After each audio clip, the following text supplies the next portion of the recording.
What would you do if the sky split open and they came for you? No warnings, no escape, just blinding lights, deafening silence, and the cold grip of the unknown. You've heard the stories, dismissed them as myths, but now it's your turn. The truth is out there, and it's hunting you. Are you ready to face what's been watching you all along? Chapter 1. The Colares Incident. Brazil's Night of Fear. In the quiet fishing village of Colares, nestled along Brazil's northern coast, 1977 was a year etched with terror. By day, the town thrummed with the hum of everyday life. By night, it was transformed into a scene from a nightmare. Strange lights appeared in the sky, moving with unnatural precision. At first, the residents dismissed them as stars or planes, until the attacks began. Witnesses described glowing orbs descending from the heavens like predatory birds, bathing the land in an eerie, otherworldly light. These objects, some as small as basketballs, others larger than cars, emitted beams of focused energy. When the beams touched human skin, the results were horrifying. Searing burns, puncture wounds, and a chilling, inexplicable weakness. Maria Silva, a local farmer, became one of the first victims. One night, as she prepared for bed, a blue light engulfed her home. Frozen in place, Maria could only watch as the beam pierced through her thatched roof and struck her shoulder. She screamed in agony as her skin blistered instantly. It felt like fire and ice at the same time, she later recounted. When the beam vanished, she collapsed, unable to move. By morning, she was feverish, weak, and pale, her skin bearing strange, circular marks. Similar attacks spread across Colares like a plague. Fishermen returning from nighttime expeditions reported beams targeting their boats, leaving them nauseous and disoriented. Mothers clutched their children tightly as lights hovered ominously over their homes, illuminating the interiors as if searching for prey. Some villagers claimed the beams drained their blood, leaving behind bruised and punctured flesh. The panic reached such heights that many abandoned their homes. Entire families fled to nearby towns, leaving Colares a near ghost town.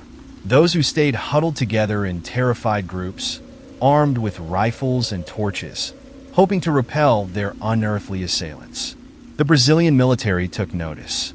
A team of investigators from Operação Prado, or Operation Saucer, was dispatched to Colares under the leadership of Captain Weerange Hollanda. They arrived armed with cameras, equipment, and skepticism. What they found shocked even the hardened soldiers. Eyewitness accounts were consistent. Glowing orbs of various colors, red, blue, and yellow, descended without warning. The beams emitted were described as intelligent, often targeting individuals in isolated areas. Hollanda himself reported seeing a massive, metallic object hovering silently over the treetops one night. His team captured photographs and collected testimonies, but the military's findings were buried under a shroud of secrecy. Even decades later, the scars of Colares remain, both physical and psychological. Survivors speak of nightmares and unrelenting fear, their bodies marked by burns and lesions that doctors could not explain. The lights stopped as suddenly as they began, leaving behind a shaken community and an enduring mystery. The Colares incident stands as one of the most chilling UFO cases in history, a story of terror from the skies, where the line between the known and the unknown was burned away by beams of light. Chapter 2. The Pascagoula Abduction, Terror by the River. On a warm October evening in 1973, Charles Hickson and Calvin Parker, two shipyard workers from Pascagoula, Mississippi, set out for a peaceful night of fishing along the Pascagoula River. The stillness of the water and the chirping of crickets painted a picture of serenity. But what began as a quiet outing would become one of the most harrowing alien abduction stories ever recorded. As the sun dipped below the horizon, a strange buzzing sound shattered the calm. The men looked up and froze. A glowing, oval-shaped craft hovered silently above the water, pulsating with bluish light. Parker's hands trembled as he clutched his fishing pole, but Hickson, older and more composed, whispered, "Don't move." The air grew thick, the sound louder, as the craft descended closer. Without warning, a hatch opened and 3 beings emerged. They were unlike anything the men had ever seen. The creatures were about 5 feet tall, with wrinkled gray skin that glistened in the moonlight. Their heads were bulbous, devoid of features except for pointed protrusions where ears and noses should have been. Their hands were claw-like, and they floated rather than walked toward the men. Panic surged through Hickson and Parker, but their bodies refused to obey. A paralyzing force seemed to hold them in place as the beings closed in. Parker later described feeling an overwhelming sense of dread, as though his mind was being invaded by something alien. The creatures grabbed Hickson and Parker with their clawed hands, lifting them effortlessly into the air. The 2 men were carried aboard the craft, where an unearthly silence enveloped them. Hickson, still conscious, described being placed on a table in a brightly lit room. A single, large eye-like device descended from the ceiling and scanned his body. He felt a burning sensation in his limbs, as though needles were piercing his skin, but he couldn't scream. Parker's experience was even more nightmarish. Though he initially blacked out, he later recalled a similar examination, during which he felt as though his body was being invaded by an indescribable energy. Both men reported a profound sense of helplessness, their thoughts intruded upon by an alien presence. Then, as suddenly as it began, the ordeal was over. The men found themselves back on the riverbank, dazed and trembling. The craft rose silently into the night sky and disappeared. Hours seemed to have passed, though to them it felt like mere moments. Shaken and terrified, they drove to the sheriff's office, where their stories spilled out in frantic detail. Initially skeptical, the authorities were struck by the men's raw fear. Secretly recorded conversations between Hickson and Parker revealed no signs of deception, only 2 men struggling to process an experience beyond human comprehension. In the days that followed, Hickson developed mysterious bruises and scars, though he couldn't remember how he got them. Parker, meanwhile, became significantly withdrawn, suffering from severe anxiety and nightmares. The Pascagoula abduction remains one of the most chilling and well-documented alien encounters in history, a tale of unimaginable terror by the river's edge. Chapter 3. The Zimbabwe School Sighting, a haunting encounter. In September 1994, the children of Ariel School in Rua, Zimbabwe, gathered for morning classes, unaware that their lives were about to be irrevocably altered. The sun burned brightly in the cloudless sky, casting shadows on the dusty playground where 62 students played during recess. But their laughter was soon replaced by screams of terror and whispers of awe as something extraordinary descended from the heavens. It began with a strange hum, a sound that seemed to vibrate through the air and into the bones. The children froze as a silver disc appeared above the treetops, hovering with an eerie stillness. Moments later, it descended, landing in a patch of tall grass just beyond the schoolyard. Fear and curiosity battled within the students as they crept closer, their teachers absent and unaware of the unfolding drama. Then, the beings appeared. Small humanoid figures emerged from the craft, their forms unlike anything the children had ever seen. They were no taller than a young child, with spindly limbs and oversized heads. Their skin shimmered with a pale, metallic sheen, and their eyes, large, black, and almond-shaped, seemed to pierce straight into the soul. Time seemed to slow as the beings stared at the children. Some of the students felt rooted to the ground, as if an invisible force held them in place. Others described feeling a wave of calm that was soon replaced by something far darker. "They spoke to us," one child later recounted, her voice trembling. But the beings hadn't used words. The children claimed the creatures communicated telepathically, projecting images and thoughts directly into their minds.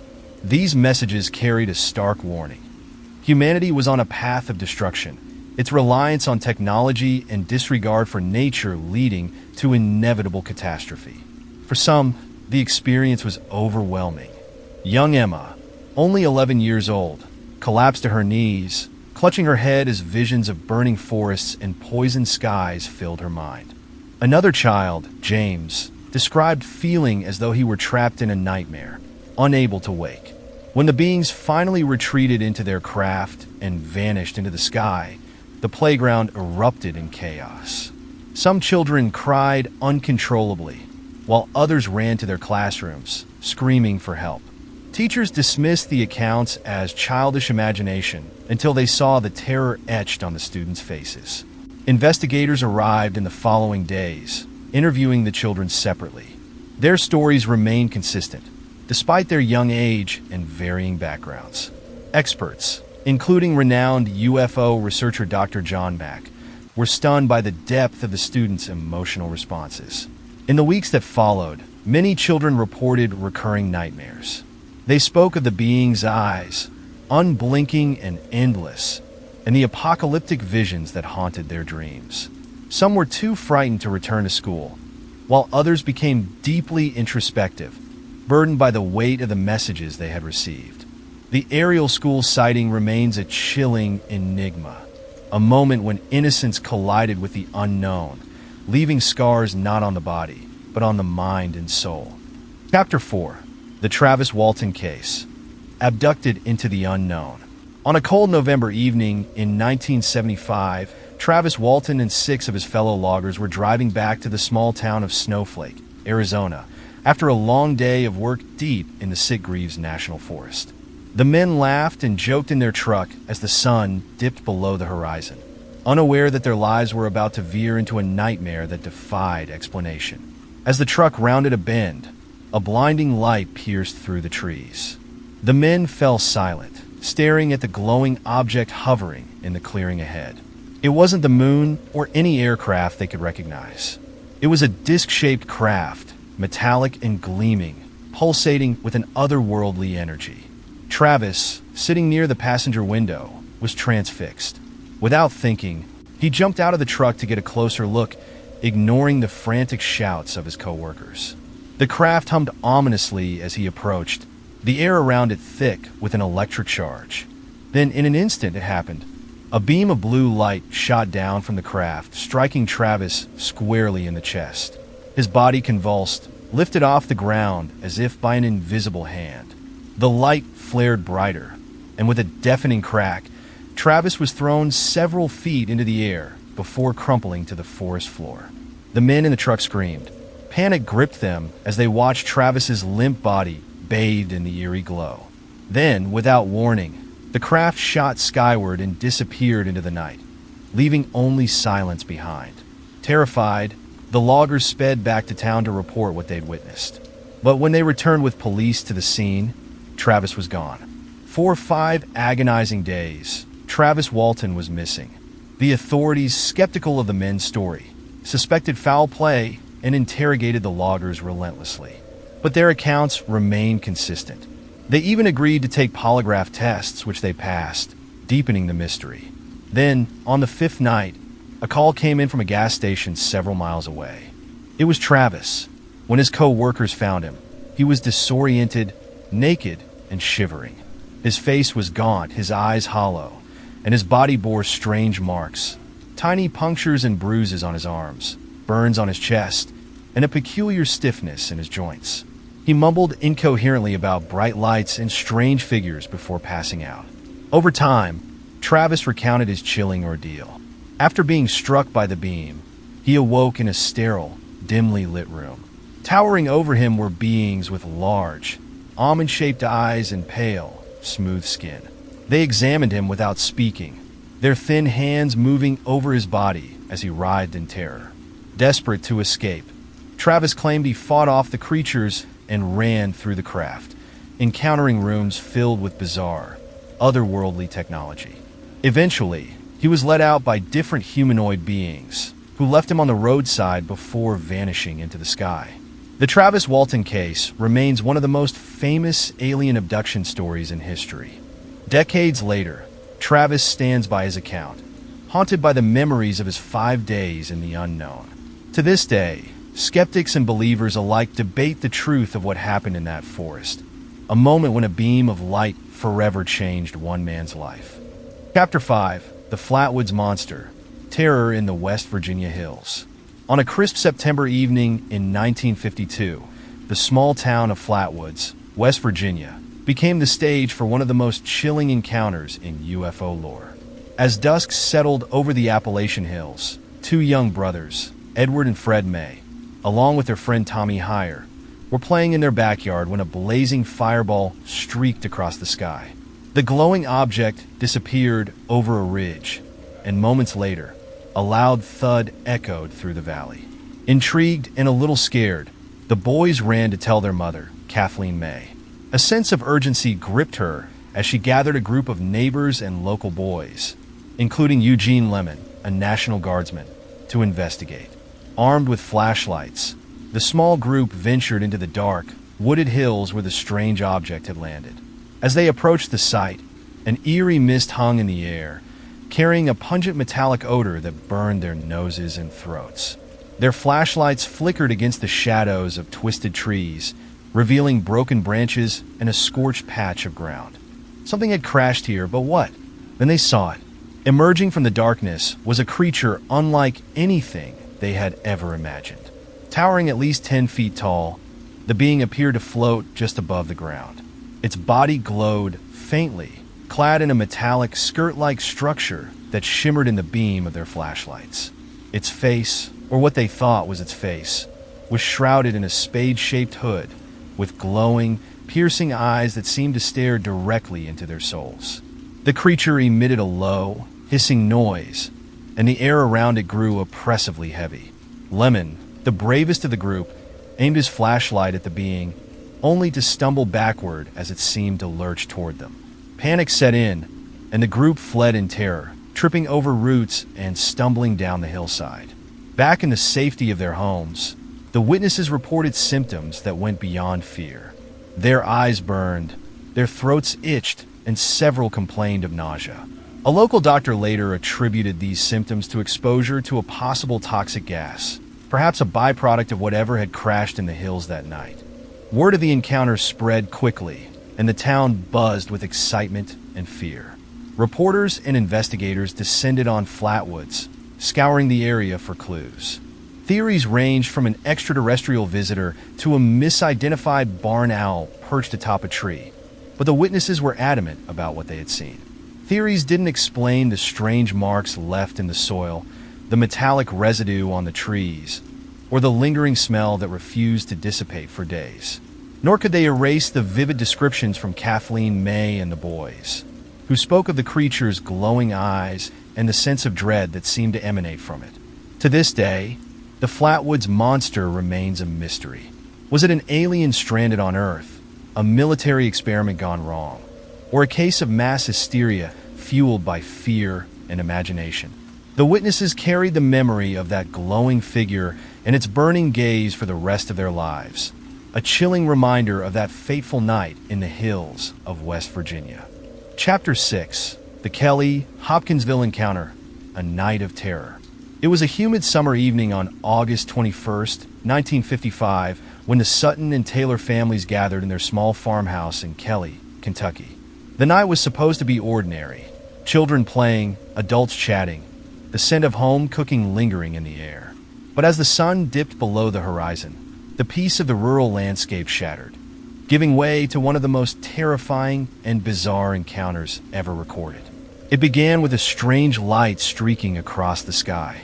Billy Ray Taylor, a guest at the farmhouse, had gone to the well to fetch water when he spotted a glowing object trailing fiery colors as it descended into a nearby field. He ran inside, breathless, describing what he'd seen as a flying saucer landing in the woods. The others laughed it off as a tall tale, but Billy Ray insisted, his voice trembling with conviction. Moments later, the family dogs began howling, then whimpering as they retreated under the house. Something wasn't right.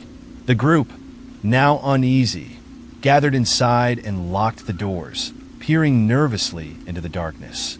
Then they saw it. From the shadows emerged a small, humanoid figure. It was about 3 feet tall, with spindly limbs and oversized glowing eyes that seemed to pulsate with an eerie light. Its skin shimmered like metallic foil under the moonlight, and its long, clawed fingers reached forward as if testing the air. Terrified, the men grabbed their guns. Billy Ray and Elmer Lucky Sutton fired warning shots, the echoing blasts cutting through the still night. The figure didn't flinch. Instead, it seemed to float closer, its movements unervingly smooth, as if it wasn't walking but gliding. More creatures appeared, their glowing forms darting between trees and climbing onto the roof. One peered through a window, its enormous eyes fixed on the family inside. The men shot at it, shattering the glass, but the creature simply tumbled backward, seemingly unharmed, and disappeared into the dark. For hours, the siege continued.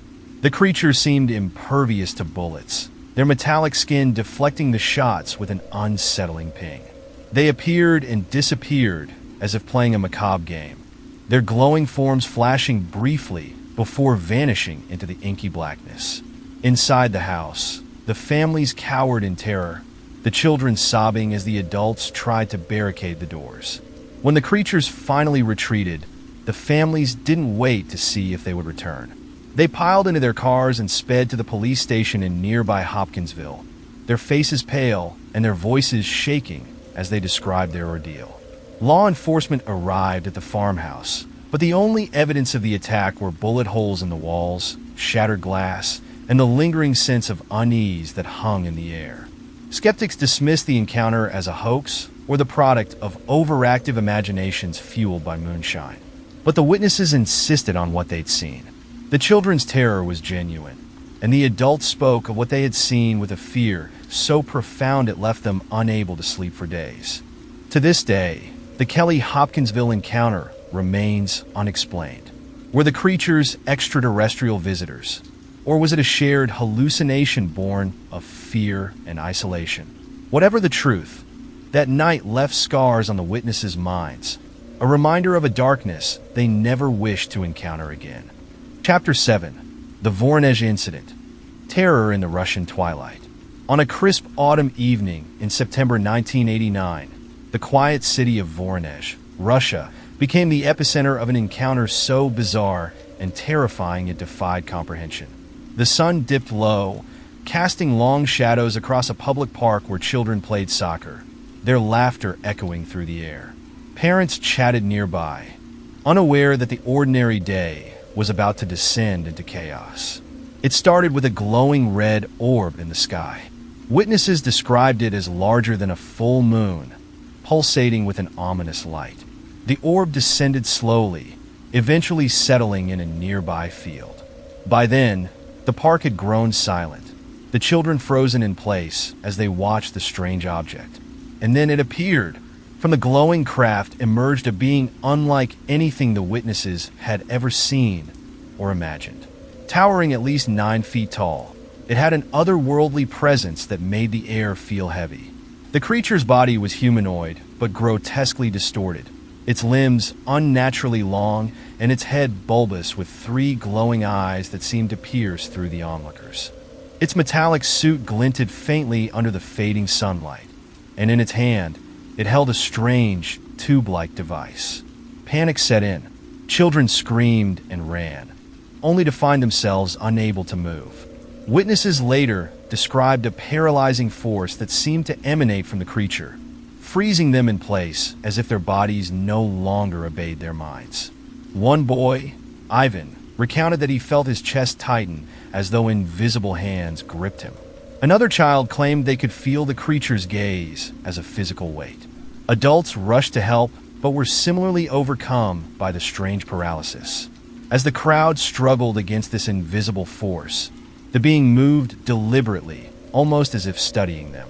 Suddenly, a bright flash erupted from the tube-like device in its hand, striking a tree and leaving a smoldering, blackened mark on its bark. The air was thick with the smell of ozone and burnt wood. Some witnesses claimed to feel a searing heat, and several reported burns on their skin that resembled strange geometric patterns. Others felt an unshakable dizziness, as though the world around them was spinning out of control. After what felt like an eternity, the being retreated to the glowing craft. The orb lifted into the sky with a low, vibrating hum, leaving behind a field scorched with inexplicable circular patterns. When the paralysis lifted, The witnesses stumbled away in a daze, unsure if they had survived an attack or narrowly escaped an abduction. News of the encounter spread quickly, capturing the attention of Soviet scientists and investigators. Journalists interviewed the children and adults, who consistently described the same being and the same craft. The burned tree and scorched earth lent credibility to their claims, baffling experts. Skeptics dismissed the event as mass hysteria, a misidentified military experiment, or even a publicity stunt. Yet for those who were there, the terror was undeniable. To this day, the Voronezh incident remains one of the most chilling and well-documented UFO encounters. Was the towering being a visitor from another world, or something more sinister? The scars it left, both physical and psychological, linger, a haunting reminder of that fateful evening when the skies above Voronezh opened to the unknown. Chapter 8. The Amaranth Hall Abduction, a Policeman's Nightmare. In the pre-dawn hours of November 28, 1979, the streets of Todmorden, England, were cloaked in fog and silence. Police Constable Alan Godfrey, a seasoned officer accustomed to uneventful patrols in the sleepy West Yorkshire town, found himself dispatched to a curious call, a report of cattle wandering loose near Amaranth Hall. What began as routine police work quickly unraveled into a terrifying encounter that would haunt him for the rest of his life. Driving along Burnley Road, Godfrey spotted a blinding light ahead. As he approached, the light solidified into a metallic, diamond-shaped craft hovering just above the ground. It spun silently, emitting an otherworldly hum. Godfrey, ever the professional, tried to radio for backup, but his equipment had mysteriously malfunctioned. Fighting a growing sense of dread, he reached for his notepad to sketch the bizarre craft. Then, everything went dark. When Godfrey regained awareness, he was sitting in his patrol car further up the road, the UFO nowhere in sight. The clock on his dashboard showed that over 30 minutes had passed, a stretch of time he couldn't account for. His uniform was inexplicably scuffed and damp, and his boots bore strange marks he couldn't explain. Shaken but determined, he returned to the station, filing a terse report about the encounter while leaving out the most unexplainable details. But the strangeness didn't end there. Over the following days, Godfrey suffered from splitting headaches, vivid nightmares, and an unshakable sense that something was horribly wrong. He couldn't sleep without reliving flashes of blinding lights and eerie, inhuman faces. Unable to cope, he sought the help of a hypnotherapist to uncover what had happened during those lost minutes. Under hypnosis, Godfrey's memories came rushing back in horrifying detail. He recalled being engulfed by the UFO's light and waking up in a sterile, metallic room. The air was cold and heavy, filled with an acrid chemical odor. Around him stood humanoid figures with large, almond-shaped eyes and elongated limbs. They were silent, their movements unnaturally precise, as they began to examine him. The sensation of their touch was chilling, icy fingers prodding and probing his body. Godfrey described a strange device pressed against his skull, sending sharp, electric shocks that left him writhing in pain. At one point, a creature inserted a long needle into his thigh, leaving him paralyzed with agony. He begged them to stop, but his pleas were met with silence. Even more unnerving was the presence of a tall, bearded figure who seemed human, dressed in robes like something out of ancient times. This figure appeared to be in command, silently observing the alien's work. Godfrey couldn't shake the feeling that this man was somehow complicit in his ordeal. When the examination ended, Godfrey was unceremoniously dumped back into his patrol car. The physical effects of the encounter lingered. He bore small, circular scars on his leg and unexplained bruises across his torso. Doctors were baffled, unable to identify any logical cause. Godfrey's story, once shared, thrust him into the spotlight, bringing both ridicule and intrigue. UFO researchers hailed it as one of the most credible abduction cases, while skeptics dismissed it as hallucination or fabrication. But for Alan Godfrey, the terror was all too real. Decades later, his voice still trembles when recounting that fateful night near Amaranth Hall, a night when the line between reality and nightmare blurred. leaving scars both seen and unseen. Chapter 9. The Kaikoura Lights, New Zealand's Unexplained Encounter. On the night of December 21st, 1978, the skies above the Kaikoura coast in New Zealand shimmered with an eerie brilliance that would sear itself into the memories of those who witnessed it. For decades, locals had shared whispers of strange occurrences, but that night, the Kaikoura lights burned brighter than folklore, transforming skepticism into terror. It began innocuously.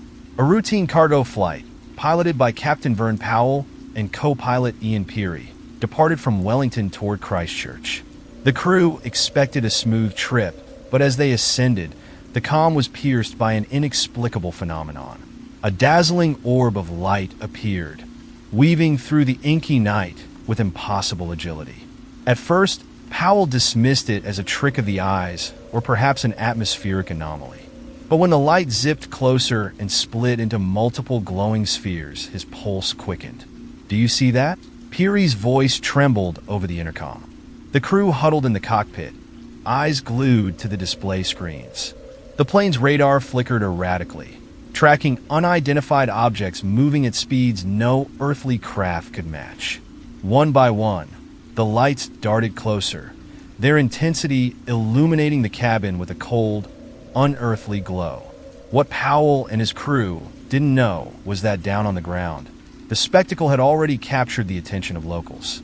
Families, awoken by an unnatural brightness outside their windows, stepped into their gardens only to be bathed in the ghostly luminescence of the hovering lights.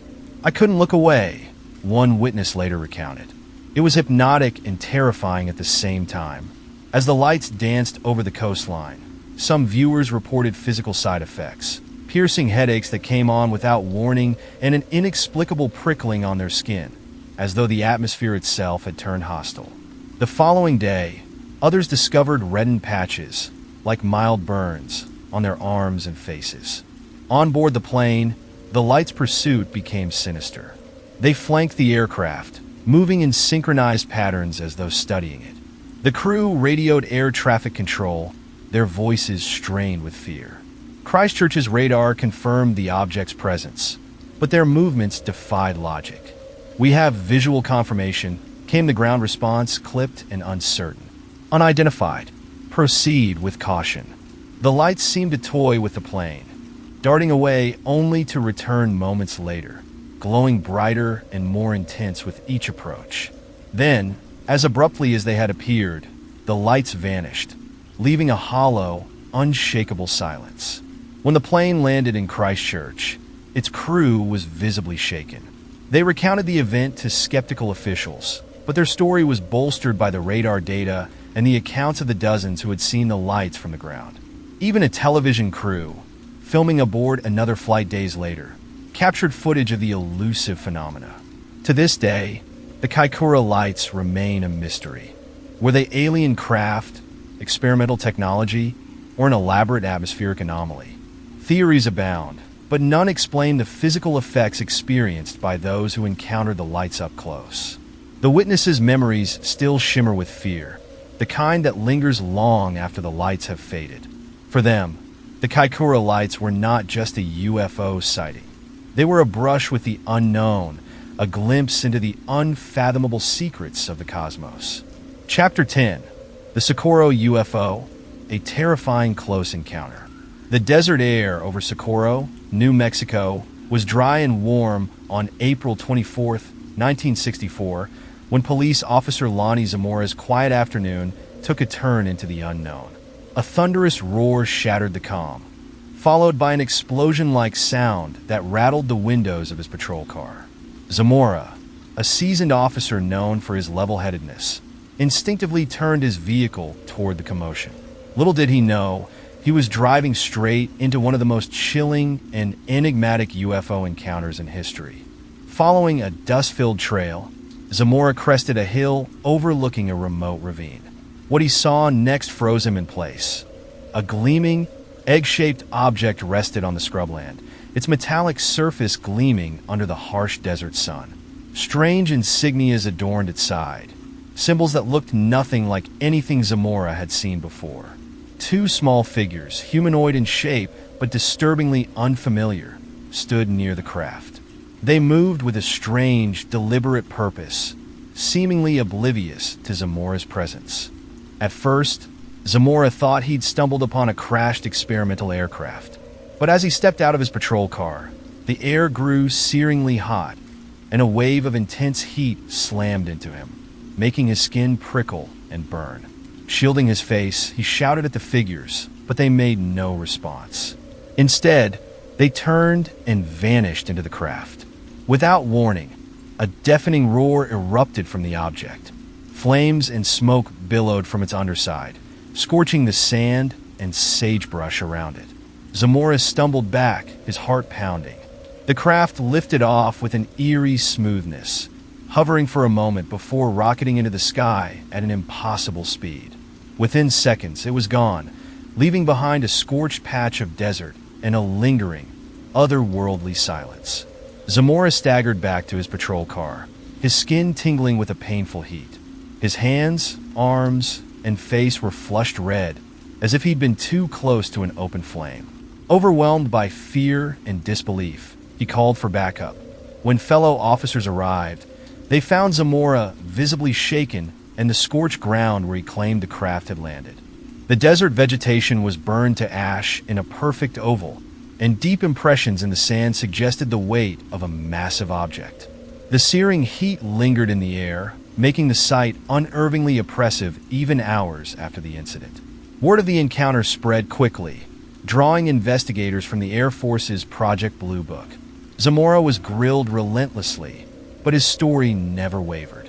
Though skeptics attempted to dismiss the event as a hoax or a misidentified aircraft, the physical evidence spoke volumes. The burns on Zamora's skin, the scorched earth, and the unidentifiable symbols remained unexplained. For Zamora, the encounter left scars deeper than those on his skin. Once a quiet, no-nonsense officer, he became haunted by what he had seen, plagued by the terrifying reality that something beyond human comprehension had visited the Socorro Desert. To this day, the Socorro UFO remains one of the most credible and chilling UFO sightings on record. It's a stark reminder that in the vast expanse of the universe, we are not alone, and sometimes the unknown gets too close for comfort. Chapter 11, The Falkville Metal Man, Terror in the Alabama Night. On the cool autumn night of October 17, 1973, the sleepy town of Falkville, Alabama, became the site of one of the strangest and most terrifying encounters in UFO lore. Police Chief Jeff Greenhaw was just finishing his rounds when the call came in. A distressed woman reported seeing a UFO land in a field near her home.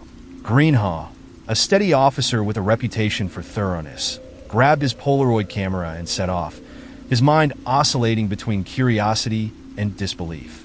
The night was eerily quiet as Greenhaw's patrol car bounced along the rutted dirt road toward the location. The headlights cut through the darkness, illuminating nothing but the occasional tree and the endless stretch of farmland.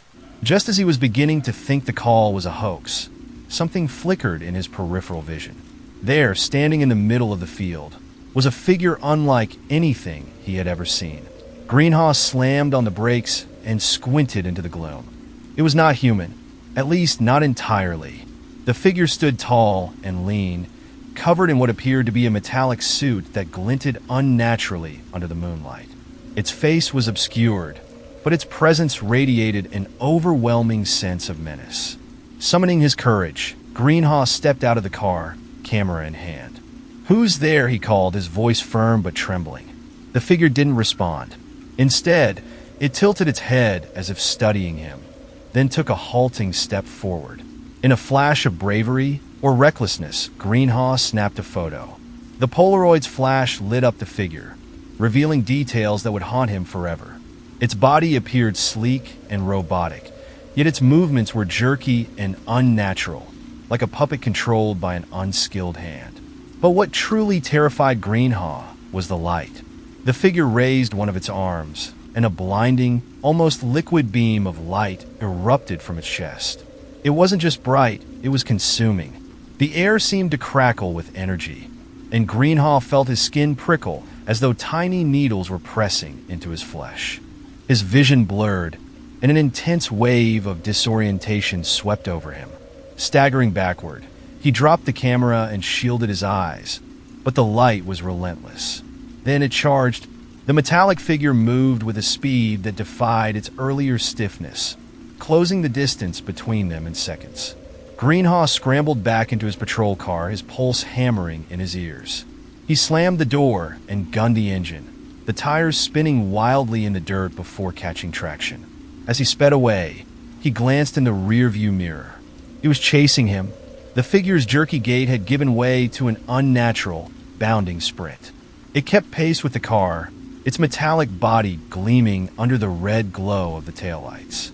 Greenhaw swerved onto the main road, and just as abruptly as it had appeared, the figure stopped. It stood motionless in the distance, its form fading into the shadows. When Greenhaw returned to town, shaken and pale, he shared his photos and story. Skeptics mocked him, and some accused him of fabricating the event. But the fear in his eyes and the burned patches of earth where the figure had stood told a different story.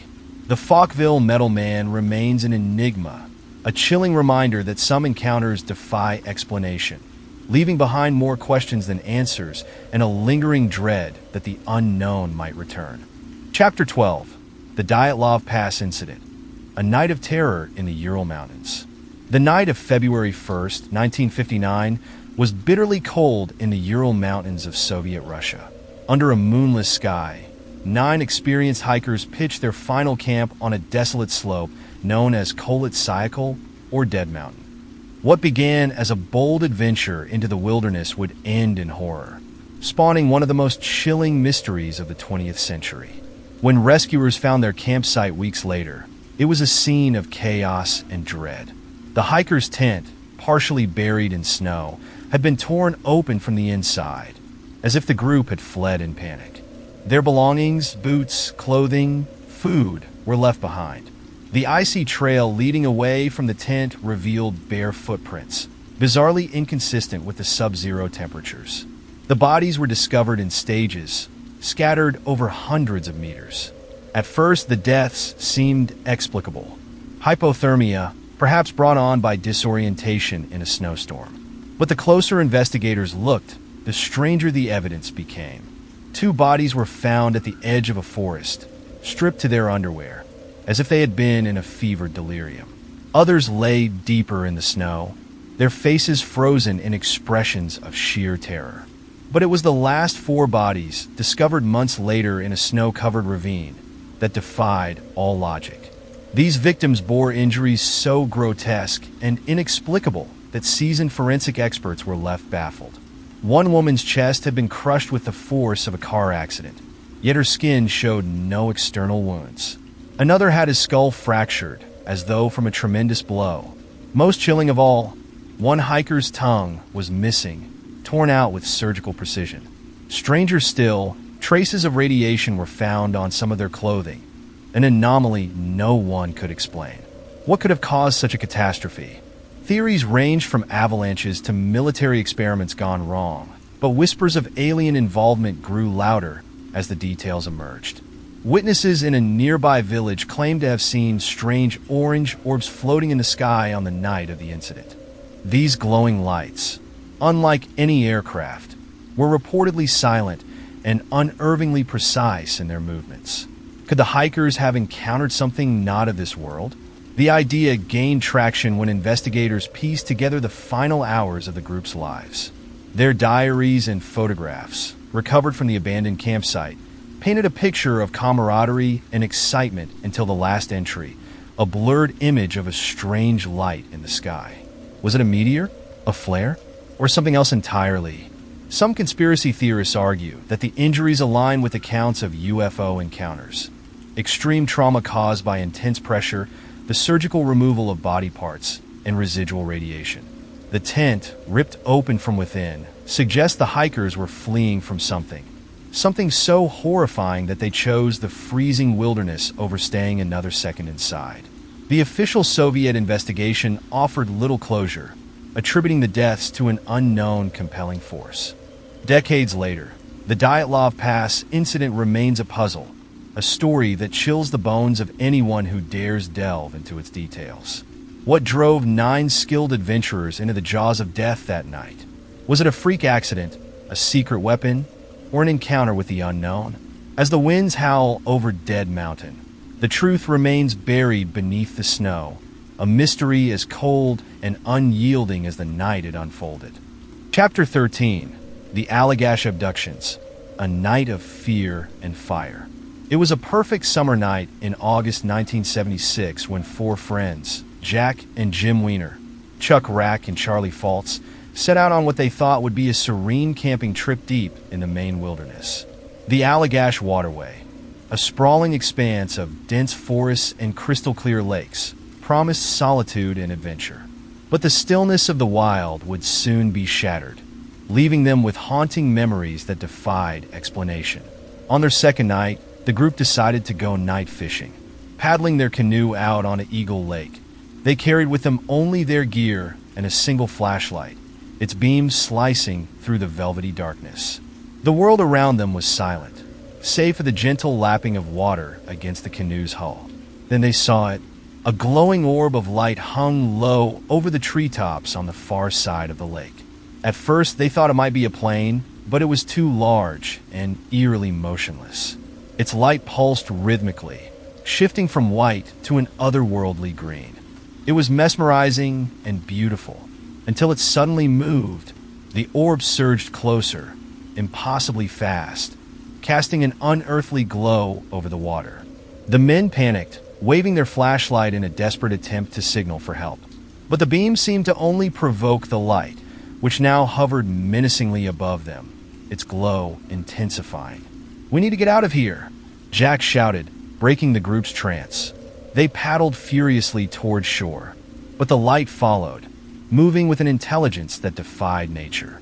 And then, as the light engulfed them, everything went black. The next thing they remembered was sitting on the shore, their campfire burned down to cold embers. Hours had passed, yet none of them could recall how they'd returned to land or what had happened in the interim. Their bodies ached, and a strange heaviness hung in the air, but they were too shaken to talk about it. They packed up the next day and left the wilderness, trying to bury the night in silence. But the nightmare wouldn't stay buried. Over the following months, each man began experiencing vivid, horrifying dreams. In their sleep, they saw sterile, metallic rooms and shadowy figures with elongated limbs and massive, black eyes. The dreams always ended the same way, with the men lying paralyzed, subjected to bizarre and invasive examinations. Physical evidence began to surface. Strange scars and burns appeared on their bodies, as if etched overnight. The marks were precise and uniform, unlike anything caused by accidents in the wilderness. Jack Weiner, plagued by recurring nightmares, eventually sought help from a hypnotherapist. Under hypnosis, his fragmented memories came rushing back, memories of being lifted into the glowing craft, of cold, probing instruments, and of alien beings communicating in a language he couldn't understand. The other 3 men also underwent hypnosis, each recounting disturbingly similar experiences. The details were chillingly consistent. The blinding light, the paralyzing fear, and the cold, clinical procedures performed by inhuman entities. Skeptics dismissed their story as mass hysteria or an elaborate hoax, but the scars on their bodies and the trauma in their voices were hard to ignore. To this day, the Allagash abductions remain one of the most compelling and terrifying cases of alien encounters. Whatever visited those 4 men on Eagle Lake that night left behind more than physical marks. It left a question that lingers in the shadows of the Maine wilderness. What did they see, and will it return? Chapter 14. The Iranian UFO Incident. Terror in the Skies of Tehran. The evening of September 18th, 1976, was calm over Tehran, Iran. The city glimmered with lights as residents settled in for the night. But high above the bustling metropolis, something terrifying and inexplicable was about to unfold. An encounter that would leave even seasoned military pilots shaken to their core. At approximately 11 p.m., The Iranian Air Force began receiving frantic calls from residents reporting a strange object in the sky. Witnesses described it as a massive, luminous craft emitting an intense light that alternated between blue, red, green, and orange. The object hovered silently, defying conventional explanations. Alarmed by the growing number of reports, the military scrambled a fighter jet to investigate. Major Pervez Jafari, an experienced pilot with a reputation for composure under pressure, was ordered to intercept the unidentified object. His plane, an F-4 Phantom, roared into the night sky, its afterburners blazing as he ascended toward the target. From the cockpit, Jafari immediately spotted the UFO, an impossibly bright light hovering above the city like a second sun. It wasn't moving like any known aircraft, nor was it responding to attempts at communication. As Jafari closed the distance, the object suddenly reacted. In an instant, it shot upward, climbing at an angle and speed that defied the capabilities of any terrestrial craft. Undeterred, Jafari pursued, locking his missile systems onto the target. But just as he prepared to fire, his cockpit erupted in chaos. "All my instruments are malfunctioning." Jafari's panicked voice crackled over the radio. The fighter jet's radar, navigation, and weapon systems were inexplicably dead.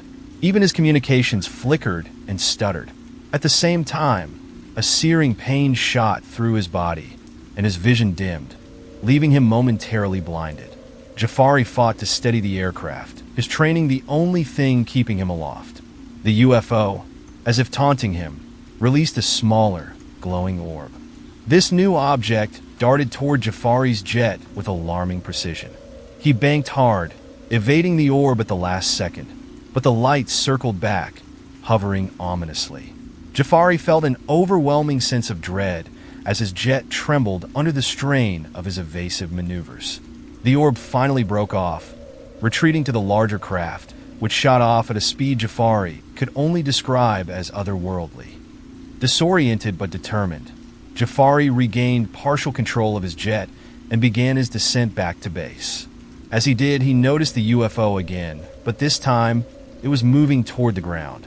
Military radar confirmed its presence, but as the craft descended near a restricted airfield, it vanished without a trace, leaving behind no heat signature, no sound, and no evidence of its presence. The aftermath was equally strange. Jafari's jet, upon inspection, showed no mechanical issues. The pilot himself, however, experienced lingering physical effects, headaches, blurred vision, and an unshakable sense of unease. The Iranian military, along with U.S. intelligence agencies, investigated the incident, but no explanation was ever found. Some suggested advanced foreign technology, while others whispered of extraterrestrial origins. To this day, the Tehran UFO incident remains one of the most credible and chilling encounters on record. For Major Jafari, the experience left one indelible truth. There is something out there, watching, and its capabilities are beyond anything humanity can comprehend. The stories have been told, the evidence laid bare, lights in the sky, unexplained encounters, and scars left behind. Do you dismiss them as coincidence? Or do they stir something deeper, something you can't quite deny? The question remains, are we alone, or are they already here, watching from the shadows? Your belief might not change the truth, but it shapes how you face it. So do you believe in UFOs, or are you still waiting for proof?